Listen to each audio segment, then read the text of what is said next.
Ladies and gentlemen, welcome back to the Ramblecast. TangentCast, get it right. No, I will not. I'm going to be defiant.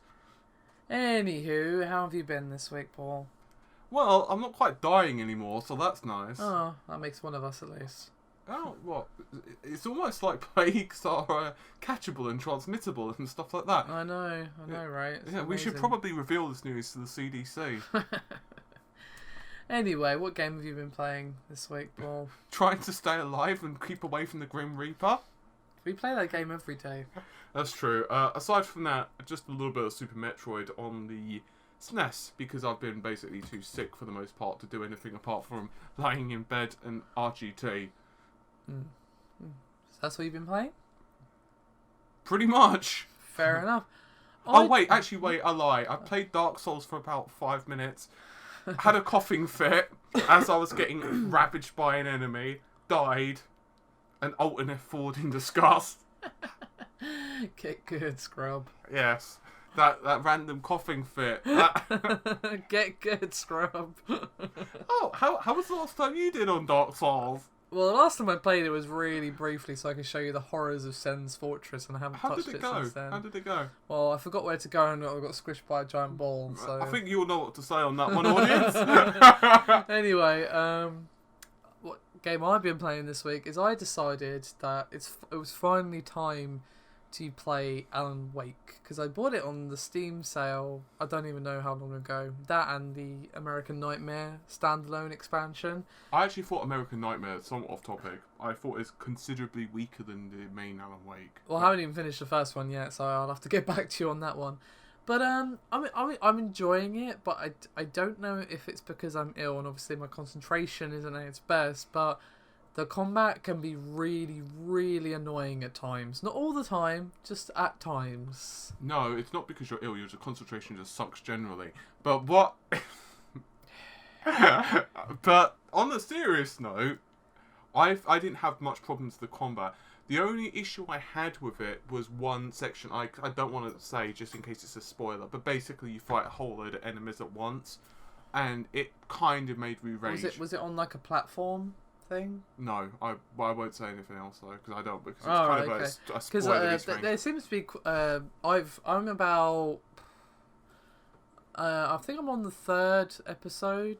Yeah, I think it's like the 4th or something like that. I don't know. Yeah, I'm on the 3rd episode, and there's been a couple of sections like that where it's like fight off this wave of enemies and stuff.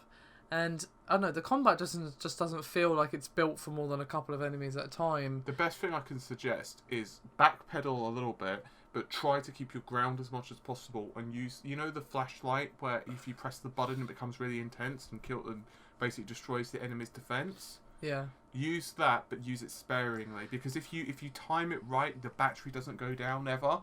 So basically, just use the regular flashlight if there's only one enemy, and then intensify the beam if there's more than a couple, but try and basically dance between them. Yeah, I mean, it's not enough to not make me not enjoy the game, because I am enjoying it.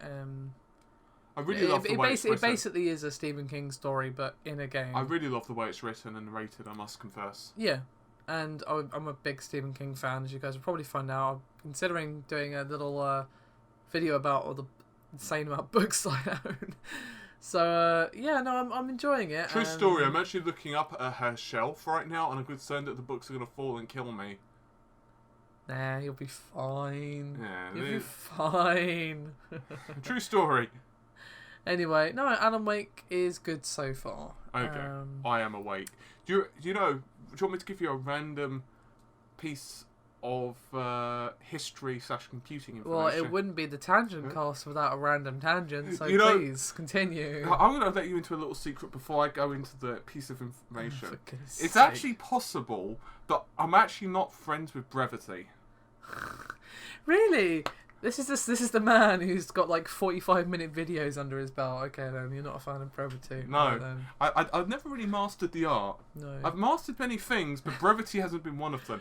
But anyway, to get back into the my original to go back into your original tangent. Yes, yeah? I put it's Tangentception. Yeah, just see, that's the name of this episode. Anyway, So a little bit of a story for you. Back when the Xbox 360 was first becoming a thing, and obviously it had like a tri-core processor, and each core could handle 2 threads. Before that happened, Intel wanted something to demonstrate, the quad-core processors that were putting out. Right. And do you know what they used to demonstrate those processors? No. Alan Wake. And the reason they did it is because of the dynamic weather and thunderstorms and tornadoes and stuff. And they basically showed off what you could do with a quad-core processor. And I believe they used an extreme version of the Q6000 range or whatever the hell it was. I think it might have been the 9300 or whatever. Been years since I remember this. But anyway, suffice to say that eventually the PC port got halted. It got brought to the Xbox 360, and after some time of exclusivity, it then got ported to the PC. So it's kind of like, it was originally supposed to be a PC exclusive, as far as I remember. Then it got ported to the 360, and then it got ported to the thing. But it was originally used as a demo by Intel to show off the power of quad-core. Oh, interesting. Anyway, if that's it for the games we've been playing this week, and I haven't been playing anything else, so I believe it is. Let's move swiftly on to the news. I played 10 minutes of Doom, actually. You played 10 minutes of Doom? Yeah. Okay. As you know, that's one of those games I could literally just play whenever the hell. Yeah, true. To be fair, I did actually install Doom 2. Doom 2? Yeah, Doom 2 a while back, and played a little bit of it, but I haven't actually played it since. I need to go back to that as well. I'm like a crow. I get distracted by shiny things. Anyway, which of our news topics would you like to discuss first today? Dealer's choice. Dealer's choice. Okay. Well, because it's pertinent, I talked about it today.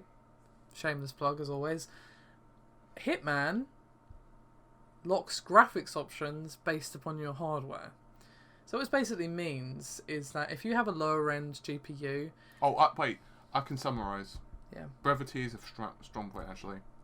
Mm-hmm. What this means, right? The developers are idiots. Done.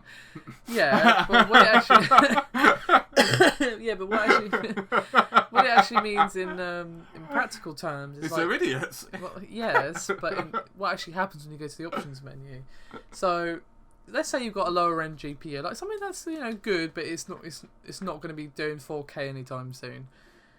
You go on that, and on a normal game, like every game ever, you could play around with the settings and try it, even if it gives you like 5 frames a second or whatever.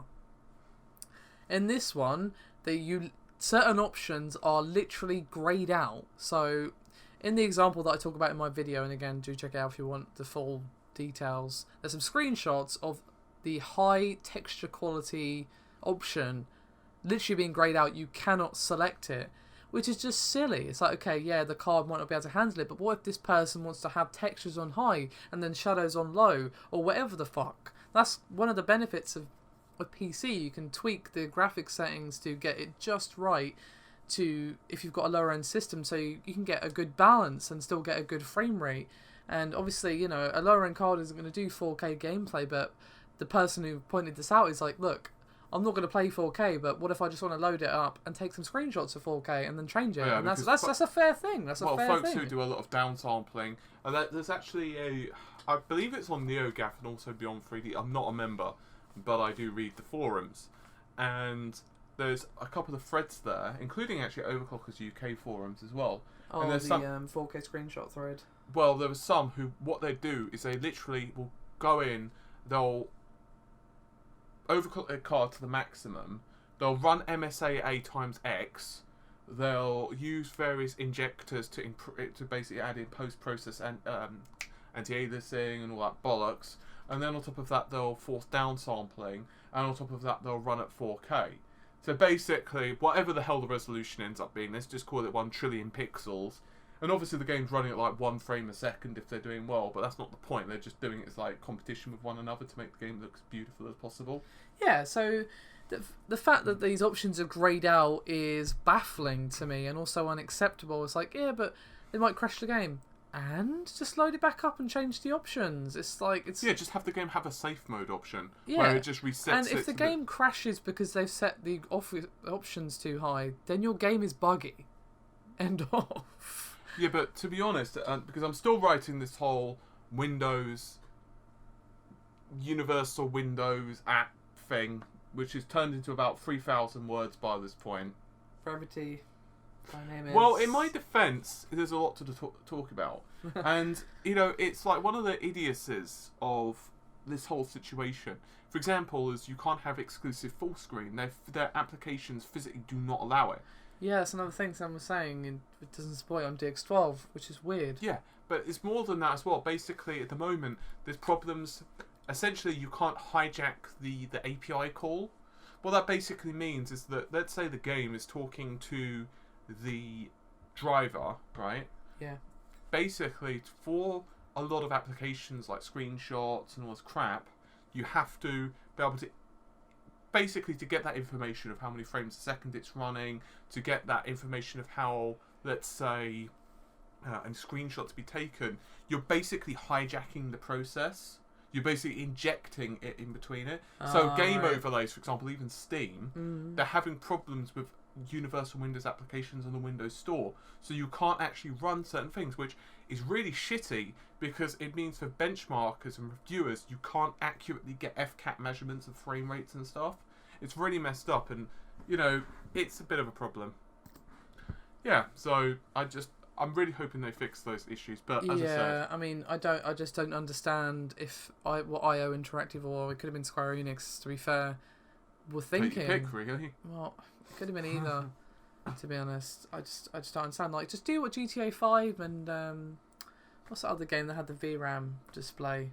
How much VRAM you're using? There's loads of them. There's quite a few have done it. Yeah, but just do that. That's fine. Just show how much memory you're using, so you know. Okay, all right. I'm not going to be able to run it reasonably with this setup. That's all you need to do. That's, it's not by the hard. way, me saying there's quite a few that's done it. That's me just drawing a blank at last second, just so you're aware. I know there's a game we saw recently that did it, and I can't remember what it is. Yeah, it's one of them anyway. Anyway, would you like to choose our next topic, or?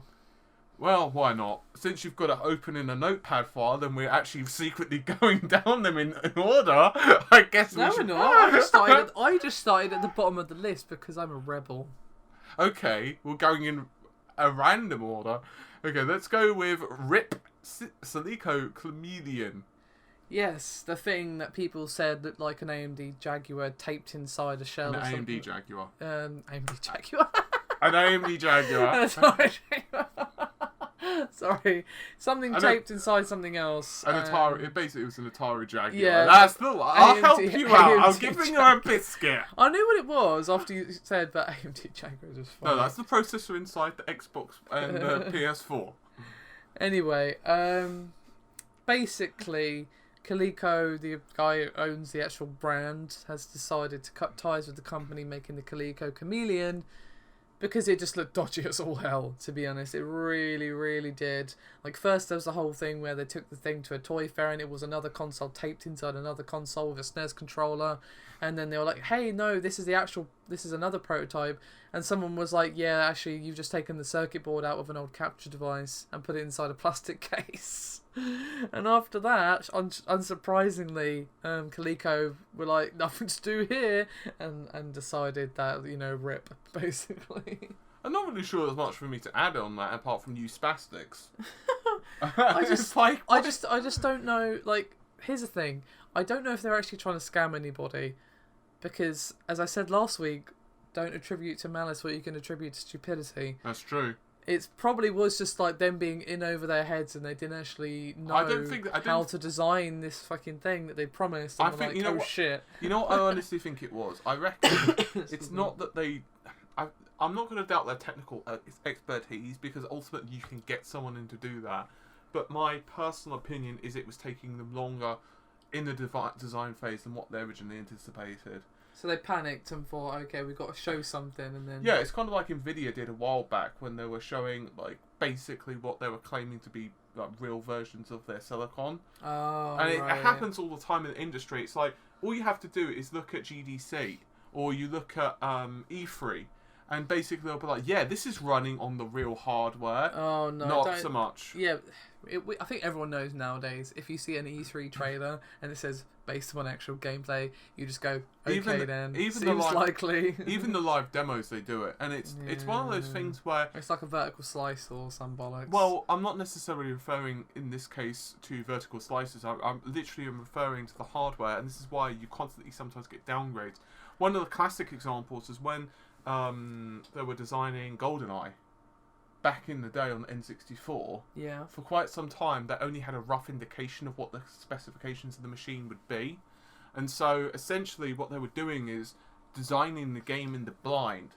And so they didn't know exactly what N64's hardware was capable of, but what they had is an indication of roughly what the performance would be. It turned out that the texture prowess of the machine were, like, lower than what they thought, but I think it was the polygons were higher than they thought, or something like that. I don't remember now, it's been years. But basically, they figured out that they had to simplify some things, but they could increase the complexity in others. So it wasn't maliciously that they did that. Yeah. Anyway. So, yeah, basically, Coleco Chameleon is no more, rip in peace and all that. I guess you want to draw some more over AMD X Connect? I'll leave this one to you. Yeah, I mean, the X Connect technology, in other words, being able to attach an external device is not anything new. I mean, developers have been looking for this for ages. But, I mean, NVIDIA are also working on similar technology, but the problems you've always had is the ability to actually connect the devices to the system, because it's like you can't just plug these things into a USB slot because it just doesn't have the bandwidth capable. So now we're starting to get to these points, and honestly, this is not a device that I'm going to use just simply because of the way that I work and everything else. Yeah. But I do feel that there's going to be an awful lot of folks who would love it.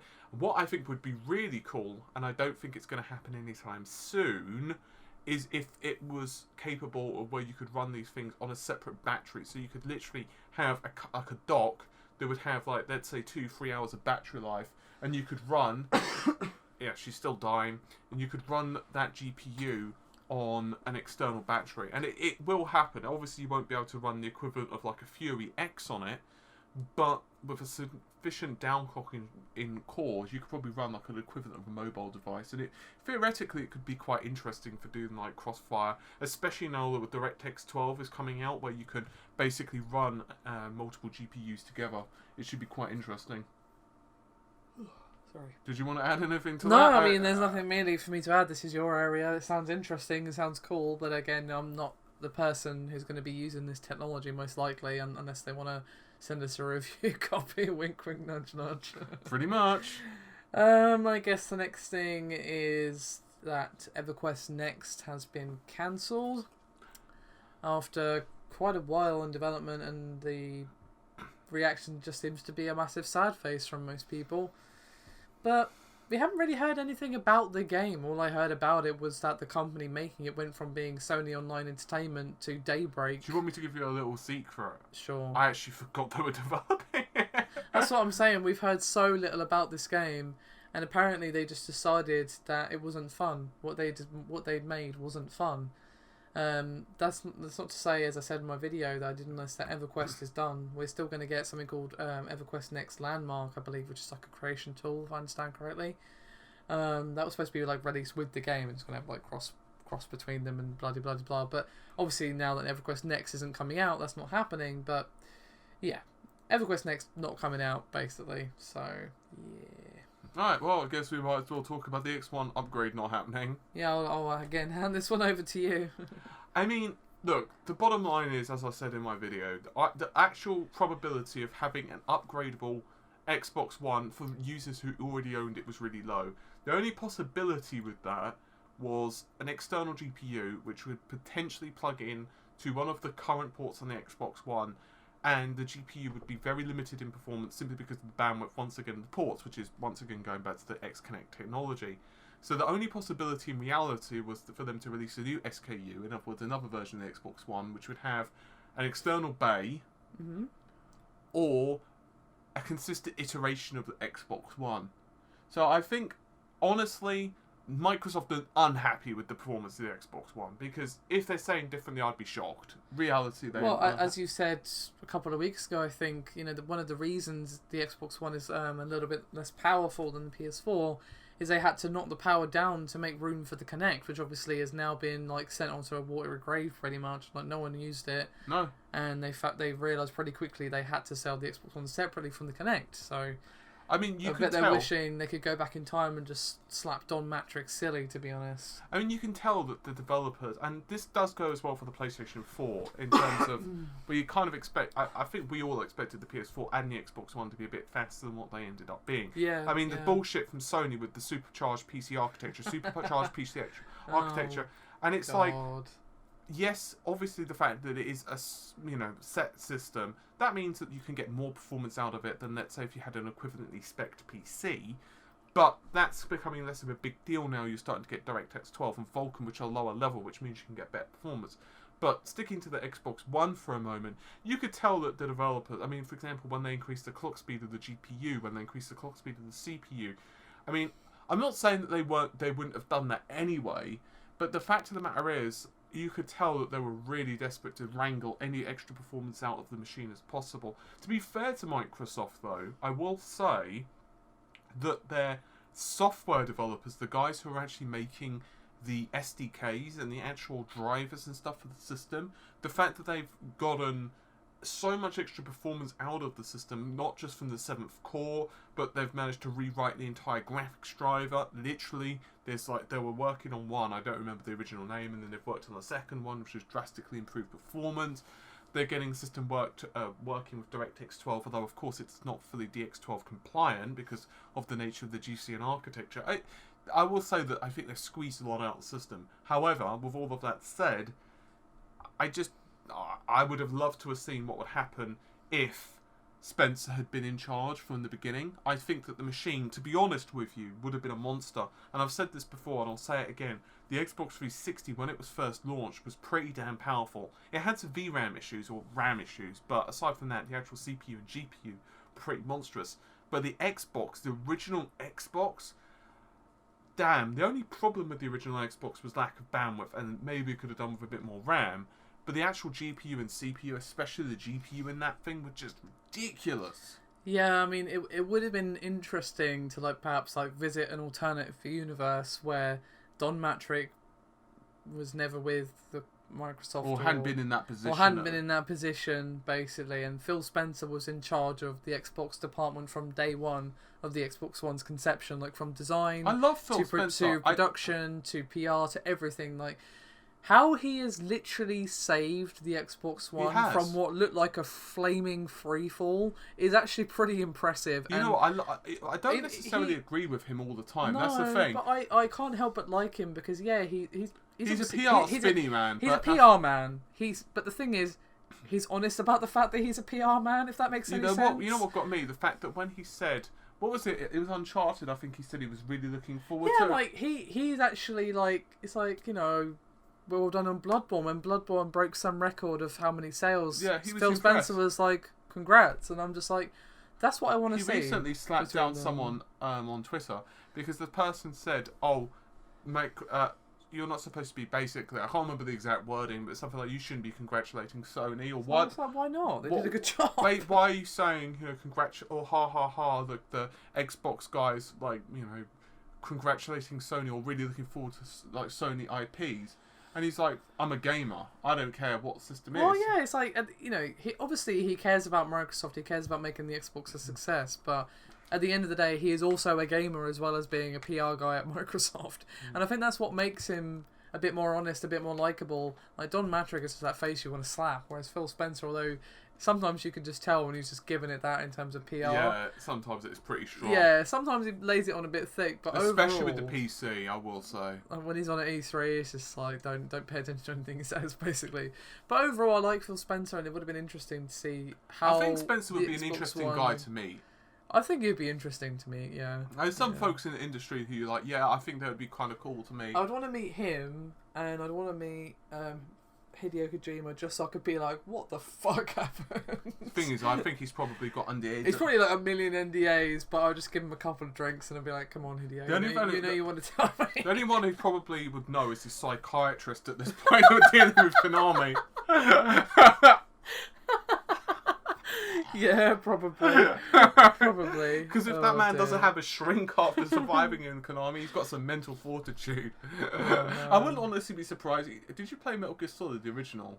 Oh, I had a demo of it on my PS1. Have you ever seen the torture scene on it where you're getting electrocuted? No. Well, basically, you have to smack the circle button, and Revolver Ocelot is like torturing you. You have to keep tapping a button, but it's like, you know those international track and field ones where you have to press the button as fast as possible. Yeah. So essentially, if you don't, you'll die, and you have to go as fast as possible. Right. Right. I'm sure that Konami hooked their employees up to that thing because I'm like, damn. Oh dear. That thing was designed with pain in mind. Oh man. So yeah, we went off in a massive tangent there, but basically, That doesn't sound like us. But yeah. Anyway, yeah. So yeah, we didn't have any questions from you guys this week, but you actually had something to pose as a talking point, didn't you? I did. Would you like to share it with the listeners? I will. Please do so. Oh, was that my cue? Yes. Oh. It was. So I have a question for you all, and by all I mean everyone. Answer in the comments. Yes. So it doesn't necessarily have to be the only experience, but which game, or which is one of the games for you, which was most impressive when you saw it? Now, this can be either screenshot, it could be that you saw it around a friend's house, it could be a demo disc. It's not necessarily that you played it for the first time yourself, but it is that you saw this game and you were like, oh shit. Well, I've had a little bit of a think about this as we've been talking, and I think one of the best. You've been constipating over it, have you? Yeah, I've been constipating over it. Okay. Anyway, I think the best example of this for me is actually Resident Evil 2, which was actually the first Resident Evil I played. I actually went back to play the original after I played Resident Evil 2 like 5 billion times. But anyway, the point is, I was round a friend's house at the time, and I was probably like either late middle school or early upper school. So like 14, 15, maybe even 13, something like that, basically. You want me to make you depressed? Sure. We've got you listeners right now who are like, hey, that's my age. Yeah, probably. Anyway, and we were just, around her house, and she said, oh, I've got this game, should we play it for a bit? And I remember we only played it for like an hour or something, but I just really liked it. I'd never really played a game like that before. Did you own a PlayStation at the time? Yeah, no, I did. I can't remember what games I had, to be honest. I didn't have many. I think I'd only just gotten my PlayStation like fairly recently, so I only had like Tekken 2 or something like that. And I just remember really enjoying it, and then we basically never played it after that. But a while later, I visited a local shop that does like older games, and I say older games, at the time obviously it would have been recent games, but you know what I mean. And I saw Resident Evil 2. Well, now we're confused. But okay, okay, audience. Just to clarify, it's older games, but well, no. If you go in there now, you'd say it does older games, but at the time it would have been recent games because it's like PS1, PS2. Anyway, so they're a shop that didn't really move on. They're still doing used. Is essentially what you're saying. Yeah, I mean they do new games as well, but still. Okay. Anyway, so I go in.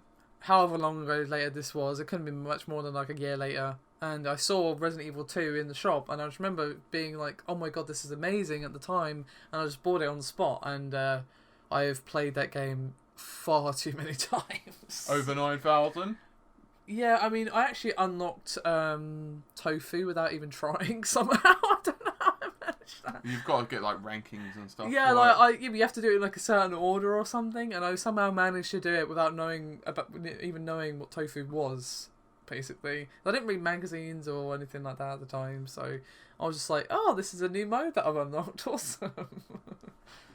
So, what about you? I've got 2. Okay. The reason I want to go 2 is because I wanted to one-up you. I see. Please enlighten us. Okay, so the first one is when I was first seeing the screenshots for the Mega Drive. Alright. Or Genesis, if you prefer. Mm-hmm. And I remember eventually, after basically begging my parents for one, I actually got a Genesis and Sega CD. Alright. And I'd been only seeing, obviously, these games in like magazines. After like I had you know the promotional tapes they used to give out? I don't know if you know them. They're like VHS tapes back in the day. They used to give out with magazines. No. Basically, I was given some of those. I saw the Sega adverts. I bloody saw, the Sonic the comic, everything. I just saw these bloody games like on the Genesis and Mega CD, and I just wanted them so much. Yeah. And the one game that really got me was Streets of Rage and Golden Axe. Yeah. And essentially, I got this damn game, and after a while, it just so happened that a friend, because I left some stuff at school, and a friend, my classmate came over to basically drop over the stuff. Right. Because I'd left it, and obviously I didn't realise. So he dropped over the stuff, and he was like, basically, what are you playing? Because he didn't know what it was either. And I was like, oh, Streets of Rage. And it just so happened I invited him in for, just someone to play with. And that ended up being one of my best friends ever, James. Oh, that's a nice story. And then the second one, which continues that, when I was, a couple of years later, I was on a trip. It wasn't a school trip, but I don't remember what the heck it was. I just remember there was like loads of people. And I remember it was like a bowling alley or something. Some bollocks that I wasn't really interested in. Anyway, the most important thing was that there was a Virtua Fighter 1 machine. Now, at the time, Virtua Fighter was revolutionary because, first of all, it was 3D. Yes. The audio, the sound, and by the audio and sound, I mean the music, the Yeah, sound yeah, effects, yeah. just looking at lighting. Obviously now it's aged very badly, Yeah. but at the time it would have been like, oh my god. And It's like when you're telling me when you first saw Half-Life, Yeah.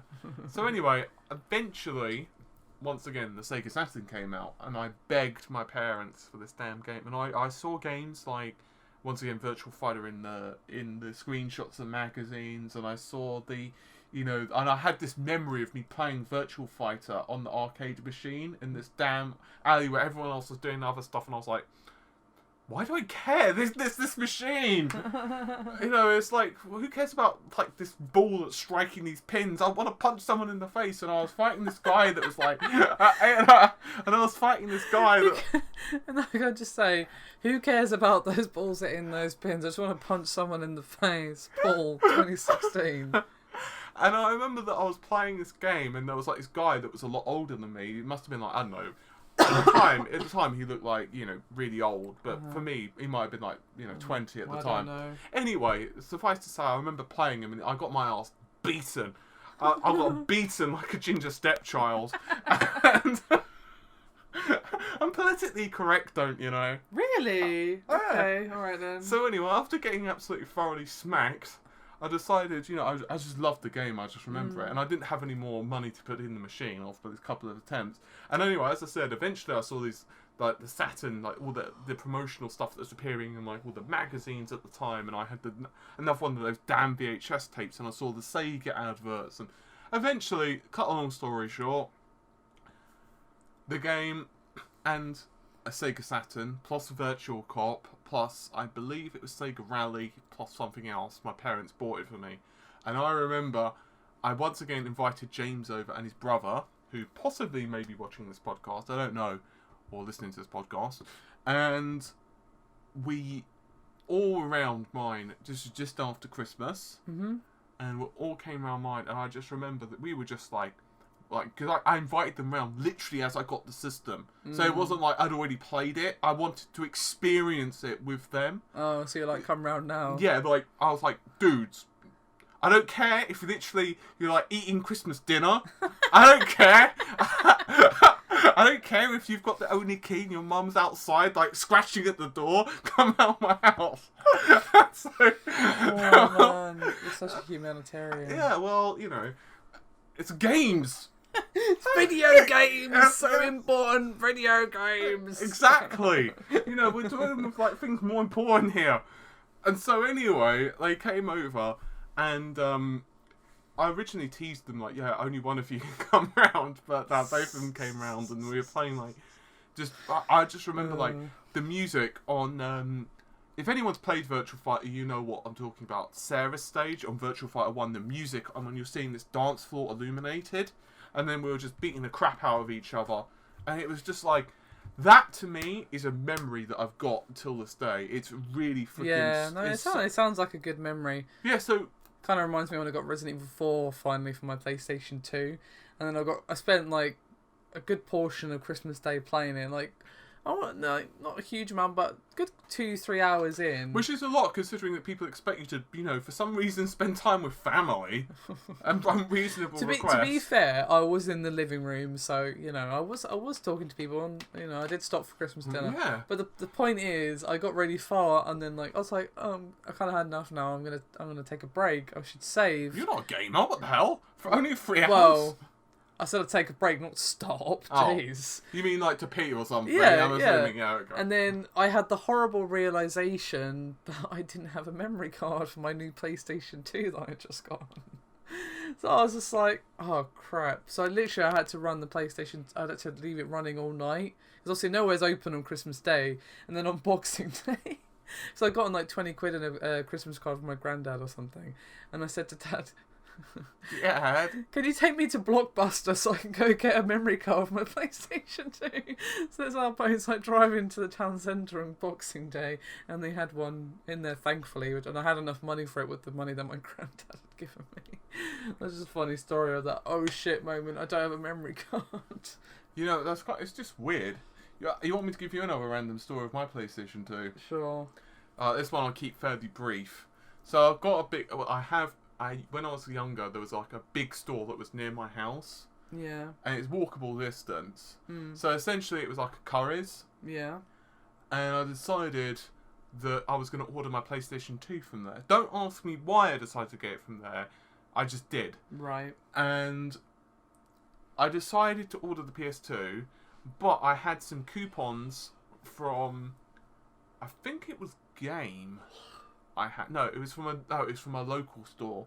Basically, I won't say how I won a competition. Basically, so I played in a tournament, got loads of got like 100 or 150 pounds worth of vouchers for winning. So anyway, I ordered my PlayStation 2 from this place, and bear in mind that I was like quite young at the time because the PS2 was like God knows how old now, and so I was literally lugging this PlayStation 2 down the road by myself.